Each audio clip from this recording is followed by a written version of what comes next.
voilà Dieynaba ni ñu ko waxee am na solo ñu amaat mbégte dalalaat Tata Diarra Gueye Kébé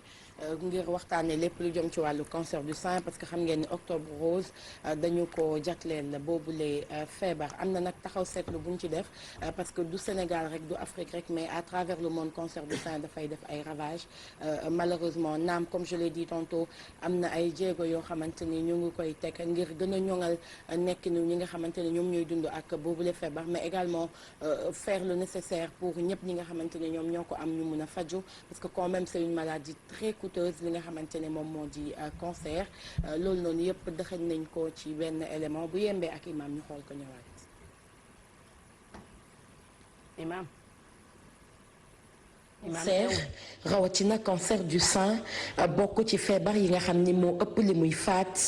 ci àdduna warngal këpp rawatina ci Afrique naka noonu fii ci Sénégal mu doon nag feebar boo xamante ni njëkk li taxu ko yomb ba tax sax ñu bëri ci ñi nga xamante ni ñoom lay dal saa su ne dañuy am jafe-jafe ci génn ci bile feebar loolu nag li ko waral bu njëkk li weesoo bokk na ci yéex a saytu bi nga xamante ni moom jigéen ñi di faral di yéex a saytu seen wér gu yaram bu ko defee rek feebar bile daal di leen mën ñu fàttali ne ci àdduna warngal këpp daanaka lu ëpp 1 million ci cas ci wàllu cancer du sein dina am at mu jot ñu wax ni nag ci cancer yi nga xamante ni ñoom ñooy faral di faat bu dee téeméeri jigéen ñaar fukk yi ak juróom cancer du sein moom moo leen di faat lu ni mel nag doon lim yoo xamante ni yu takku la di wéy itamit di jaaxal ñi nga xamante ni ñoom ñooy yëngu ci wàllu wér gu yaram ci àdduna warngal këpp fi nga xamante ni nag moom moo di Sénégal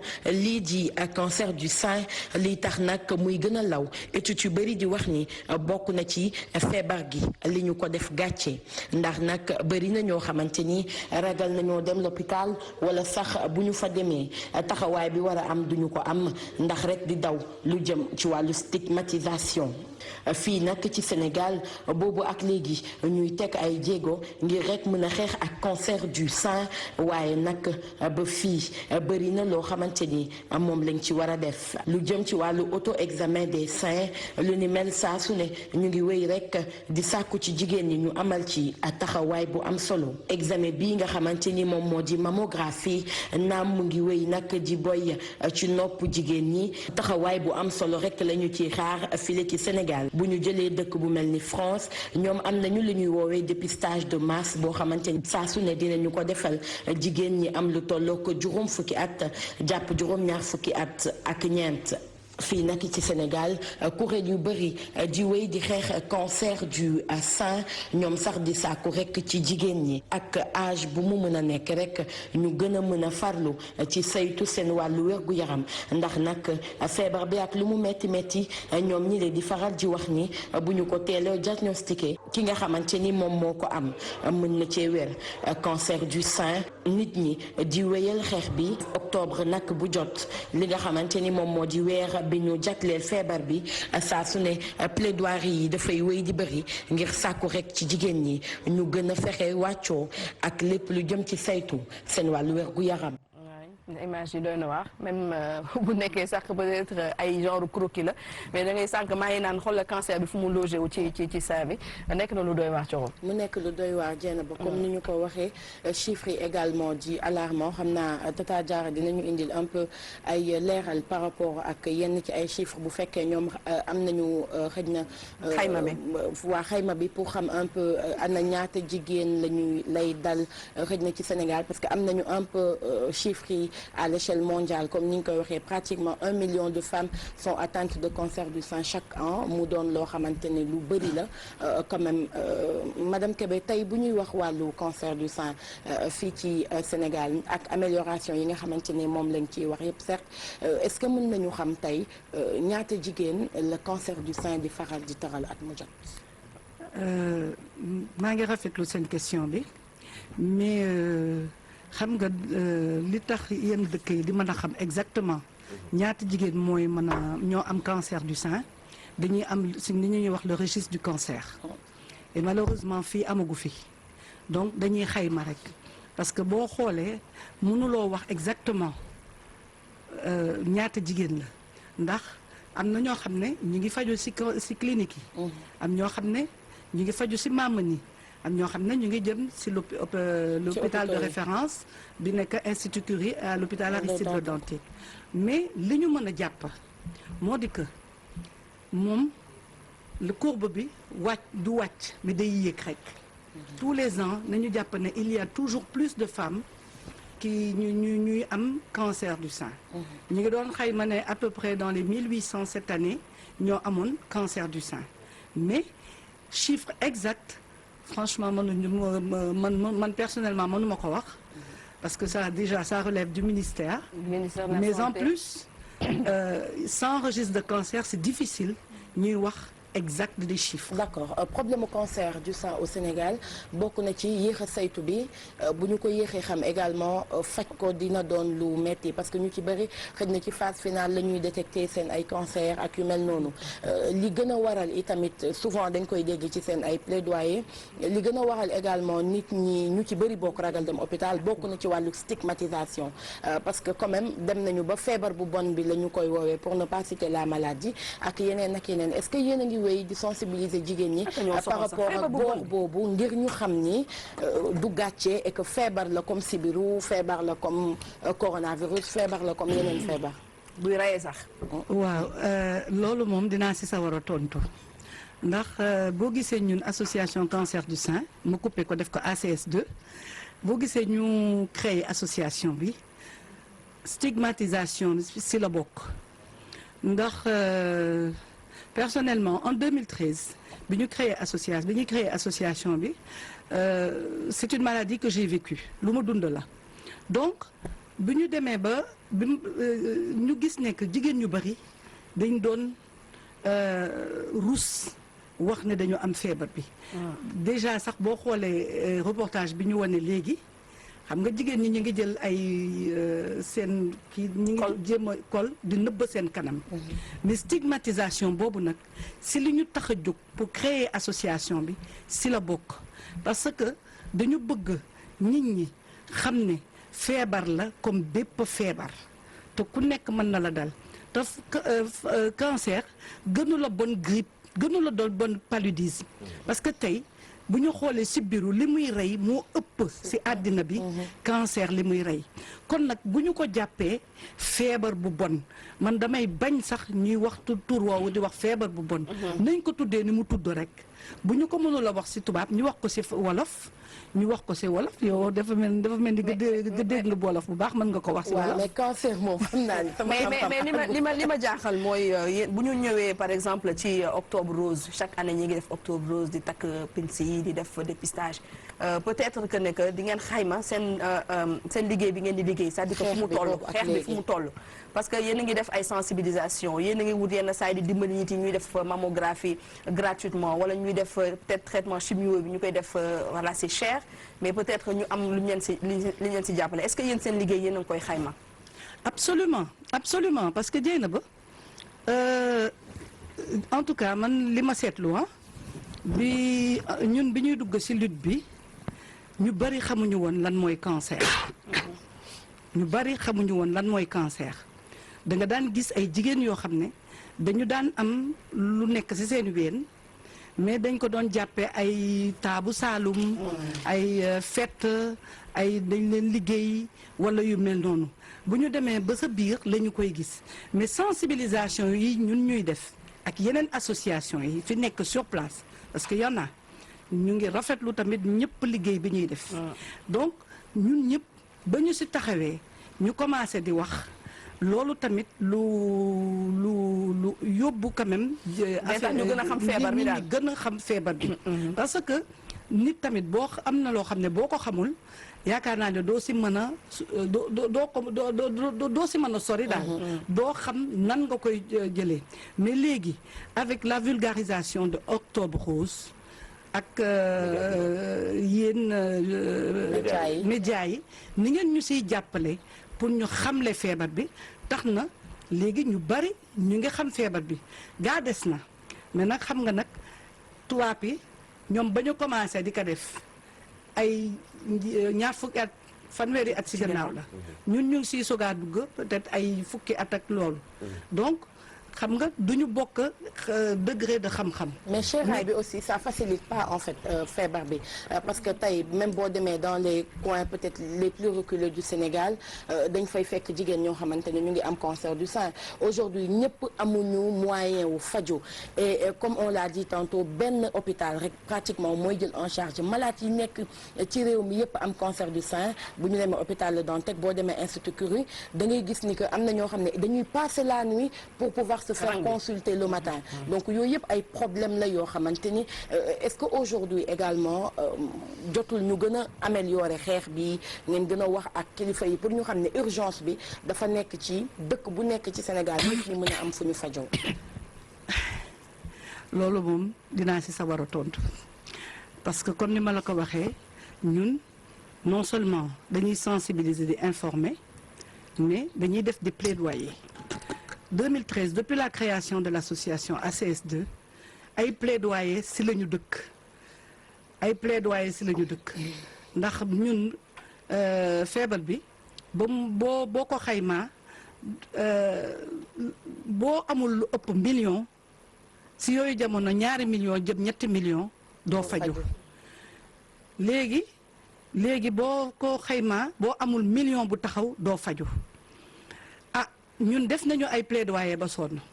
ñu ngi continuer te duñu arrêter parce que depuis 2013 ñu ngi def ay plaidoyer di wax ne que il faut ñu jël en charge feebar bi il faut que l'État du Sénégal jël en charge les cancers ndax loolu rek kese képp moo mën a tax ñu génn ci ñu ngi koy wax amul benn octobre rose buñ ñu jox plateau te waxuñu ko aussi bien dans la presse orale que dans la presse écrite ñu ngi koy wax il y a eu des évolutions ñu ngi sant yàlla il y a eu des évolutions et au passage nous remercions les autorités ndax am na lu ñu jot a def mooy depuis ndëga di si daaw ñu maye depuis le 1er octobre 2019 maye nañu la gratuité de la chimiothérapie mais des na parce que chimio phase finale la que j'avais, c'est qu'en termes de lutte auprès des institutions, parce que yéen a ngi def plaidoyer, mais comment est-ce que vous êtes organisé pour qu'aujourd'hui vos causes soient prises en compte dans les prochains textes yi nga xam ne war nañ ko mën a def au niveau de la santé pour qu'on puisse prévoir vos plaidoiries? Ben justement, alors léegi xam nga les associations, c'est ça, c'est d'où la force des associations comme la nôtre. Parce que nous sommes une association un peu atypique, dans la mesure où suñu association ay anciennes malades ñoo taxawal association bi pour mieux porter le plaidoyer. Évidemment si suñu ginnaaw nag am nañu un comité scientifique boo xam ne ci association bi la bokk muy ñoo xam ne que c'est quand même des sommités de la cancérologie ñoo ci bokk. léegi nag lii nga wax lu am importance la mais dañuy jàpp ne que ñun ñu ngi def parce que ñun suñu rôle mooy def di plaidoyer di wax di dénoncer ndax tant que waxuñu loolu tant que waxuñu duñu mën a am li ñu bëgg. wax nañu ñu ngi sant yàlla parce que pendant des années tous les ans ñu ngi def ay plaidoyer pour wax gratuité des soins waxuma diminution des soins de je pèse bien mes mots. gratuité des soins la ñuy laaj. fajute doo fay dara muy ma émission bi doon dañu amal sur cancer. faju la ñu wax gratuité des soins léegi nag gratuité des soins boobu maa ngi ñëw ñu ngi wax ne que maye nañu chimiothérapie foofu nag dinaa fi xaw a jàpp tuuti ndax xam nga lu tax. jàppal bu baax. xam nga lu tax. ndax gratuité des soins buñ la mayee c'est-à-dire que dafa mel ni tey ñu ne la ñu ne la dinañ la may dara mais balaa ñu la may dara il faut nga jógee fii pour egg ci taabal ji fii ci digg bi. lu dëgg léegi nag boo amee yow bu fekkee ne. dem nga dépisté nañ la ñu gis ne que am nga nodule def nañu autopalpation wala am nga benn boule ci sa biir ween ñu ne la wala sa cus baa ngi toqantal lu mel ni deret wala ndox te nampalu woo wala dara wala sa deru ween mel na ni deru sorance yooyu boo ko gisee léegi nag nga daal di dem hôpital ñu ne dama defi mammographie juróom-ñetti junni. bindal 40 000. 40 000. juróom-ñetti junni.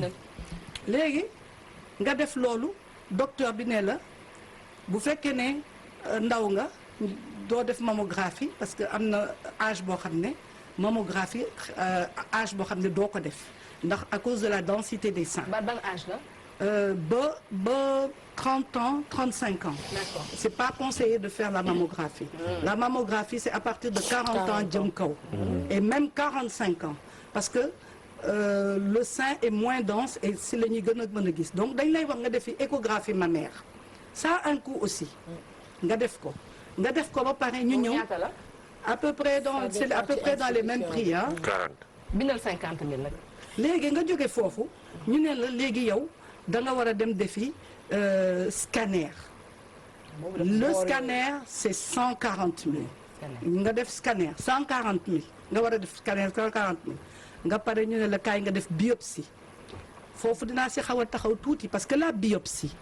c'est indispensable, c'est nécessaire, c'est obligatoire. Tant que tu ne fais pas de biopsie mënuñu xam yow benn cancérologue mënu la faj te defuloo biopsie parce que biopsie bi mooy joxe cartographie sa cancer moo lay mooy wax ne cancer bii lii la ban type la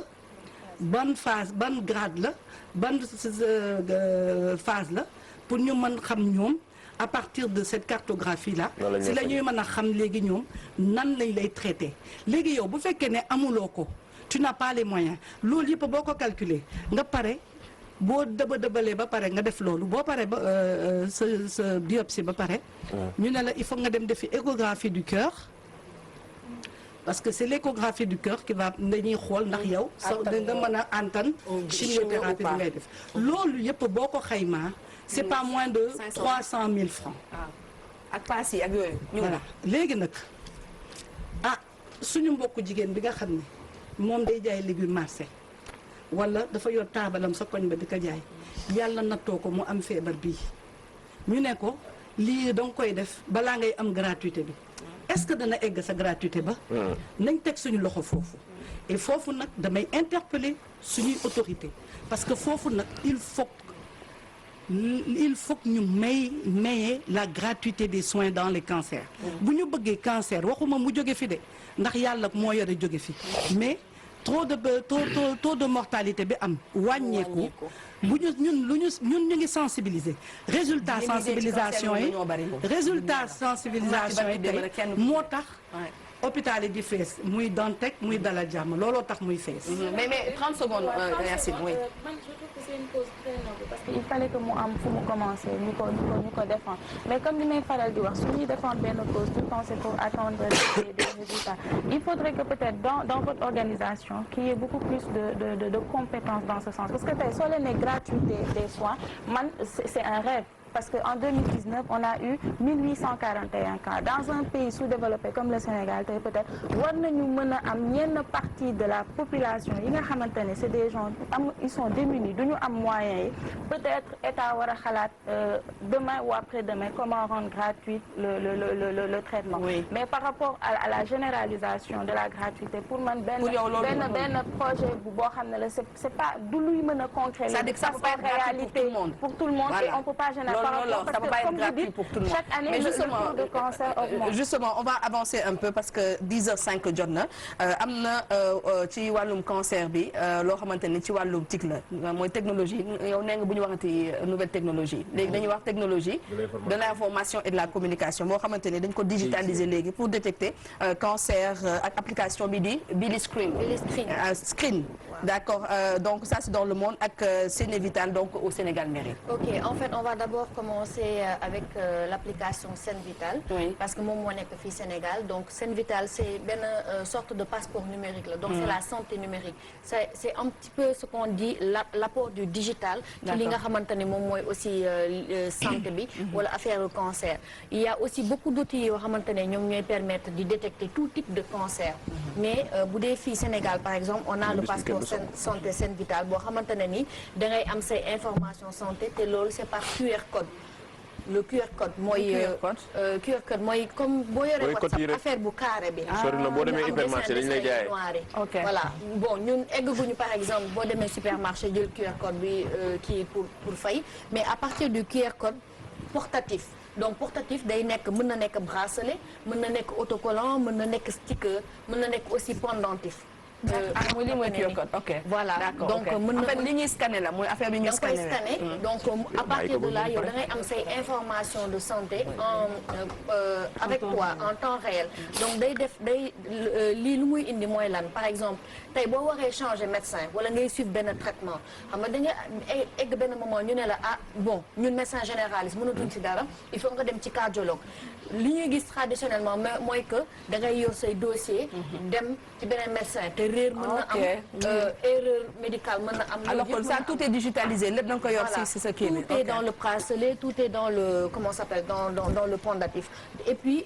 c'est accessible depuis ce smartphone sa tablette wala sa ordinateur donc ce dossier médical la boo xamante ne da lay suivre partout où tu vas et c'est hautement sécurisé donc loolu dañuy permettre di faciliter aussi li nga xamante ne moo di prise en charge d'urgence yi et aussi li nga xamante ne mooy détection ay affaires de cancer et tout ça et en parlant de cancer on va parler aussi de Billy Screen nag moom benn sorte de comment ça s'appelle benn application la boo xamante ne day détecter li nga xamante ne mooy cancer du pancréas grâce à un boîtier imprimé en 3D donc benn boîtier rek lay xool moom pancréas lay xool mais bu ñu commencé si li nga xamante ne moo di pancréas mën nga dem ci li nga xamante ne moom mooy aussi cancer du sein donc l'excuse c'était en fait l'octobre rose lépp li nga xamante ne mooy cancer pour dire que digital bi aussi ñu ngi siy jéem a bay seen waar ndax ñoom tamit avec à travers les applications ñu ngi jéem a développer li nga xamante ne moom mooy permettre ñu teel ko détecter sans pour autant même passer par tout ce circuit dem defi ji mammographie dem defi ji parce que par exemple avec application bi boo yoree sa lunette 3D boo taxawee da lay screen léegi bu la screené yow dina mën a détecter de suite ndax am nga cancer du pancréas am na tamit benn application boo xamante ne ils sont en train da lay taxaw xam nga imprimante doo dugalee papier day imprimer li nekk ci ordinateur bi moom lay génnee donc c'est le même principe boobu la ñu delloowaat ci nit maintenant pour ce qui concerne le cancer du sein ils sont en train de développer aussi une application boo xamante ne par selfie la parce que gis nañ que ne nit ñi ils prennent beaucoup de selfies donc ils se disent pourquoi pas joindre les deux boo photowee sa bopp à travers l'application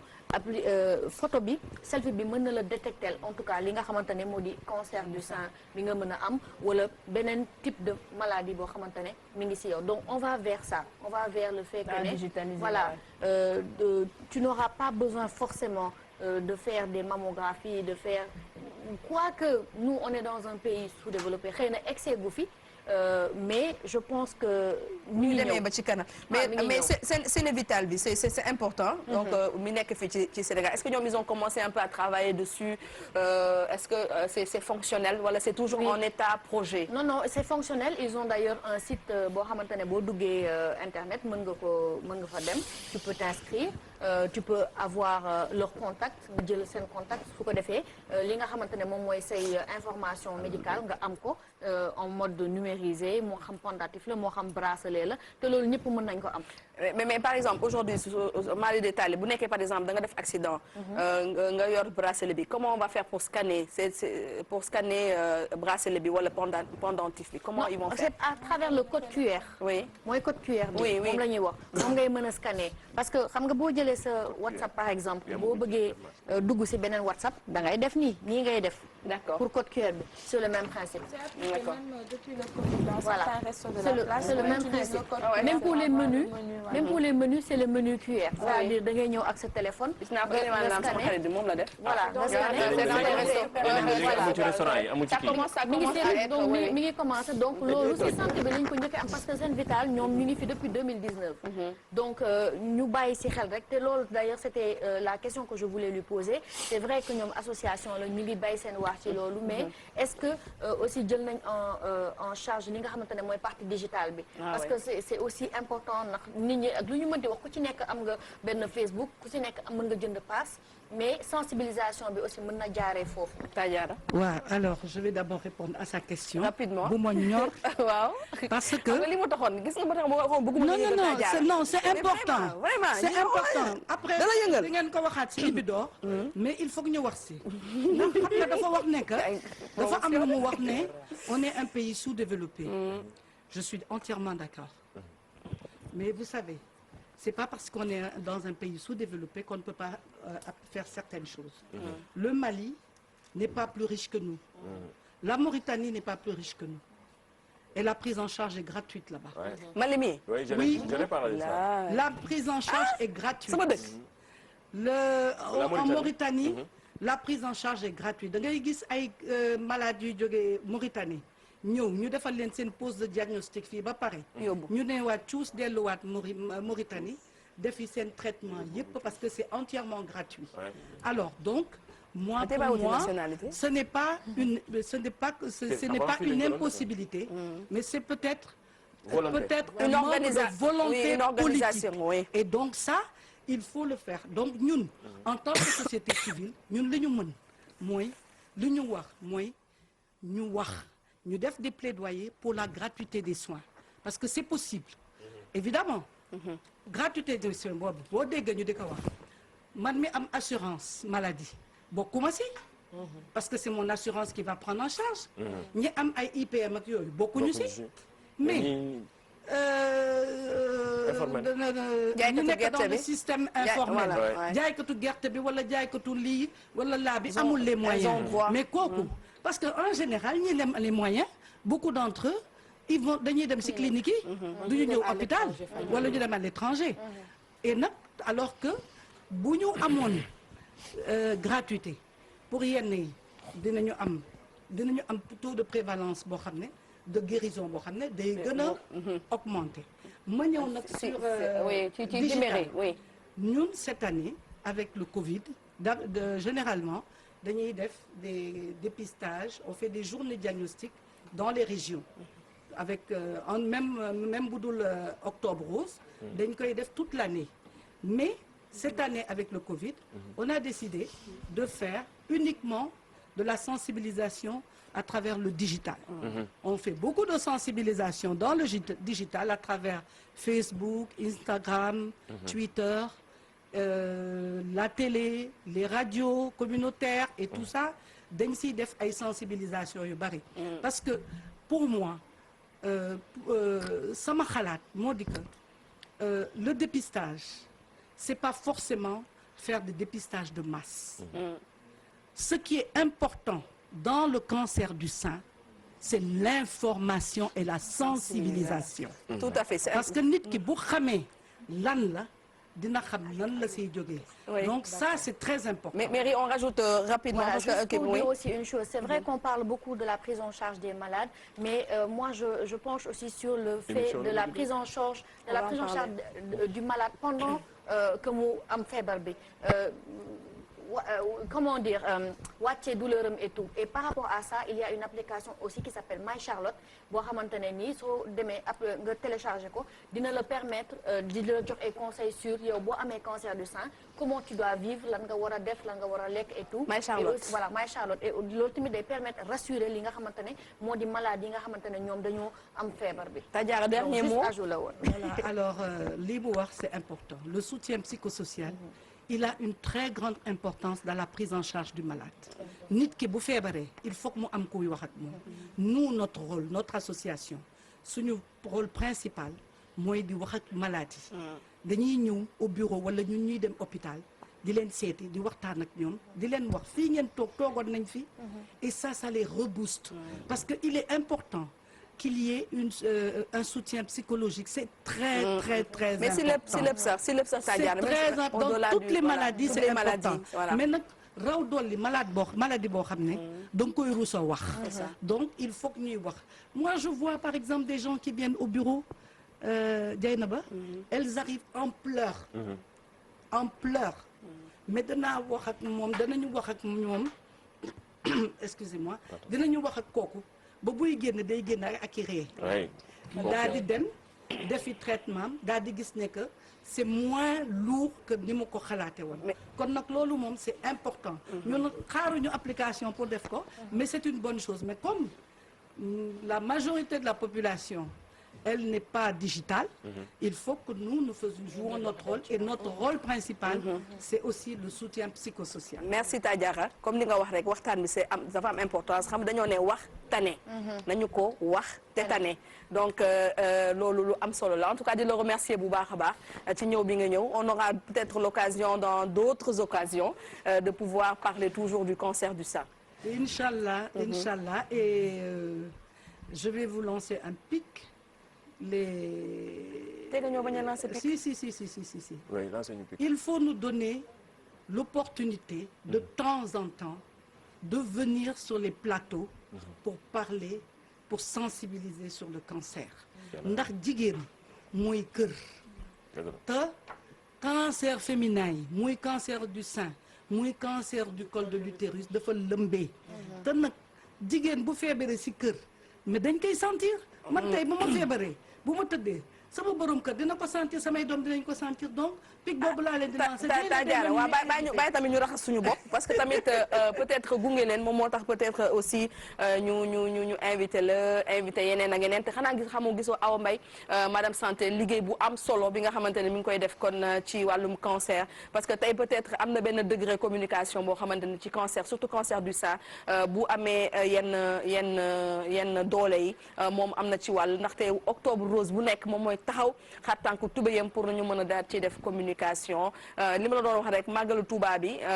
actualité religieuse la moom moo taxoon depuis début bi waxuñu ci mais suñuy xel ak suñu xalaat mi ngi ci femmes yi nga xamante ne ñi ngi am cancer du sein te saa su ne dañu leen ni rek daal di sensibiliser pour ñu dem dépister wu métti na torop mais loo waxul sa jàngoro nit du ko xam te on va préparer inchallah un plateau spécial donc sur le cancer pas juste cancer du sein mais sur le cancer de manière générale ak jigéen ñi ni ñu koy rek daal di dundee ak li nga xamante ni moom mooy faj bi mais aussi yeneen piste de solution yi nga xamante ni dinañ ko rek daal di indi en tout cas Tadiara merci on te fait de gros bisous. Moi aussi je vous fais de gros bisous. Voilà. Et j'attends très bientôt d'autres invitations. Di nga ñëwaat pour non mais yow da nga télégénique di nga ñëwaat. non bu dul man sax mais association yi dañ leen di jox opportunité ñuy sensibiliser. Inch'Allah. parce que yéen vous êtes des porteurs de voix. Oui. te yéen ñi nga xam ne yéen ay porteurs de voix yi si yéen lañu mën a jaar pour cibler certaines Inch'Allah. femmes surtout ay émissions yu mel ni Yeewu Leen et autres nga xam ne audimat bi dafa am importance. Inch'Allah. dina baax léeg-léeg ñu ñëw toog waxtaan si rek pour gën a yee xale yi. Inch'Allah. Merci beaucoup. di leen remercier. Merci beaucoup Tadiara. di leen wax à très bientôt. Merci Seydi Kébé merci encore jërëjëf. merci une fois de nous avoir invités. Merci sur ce beaucoup. plateau. On va faire tout de suite point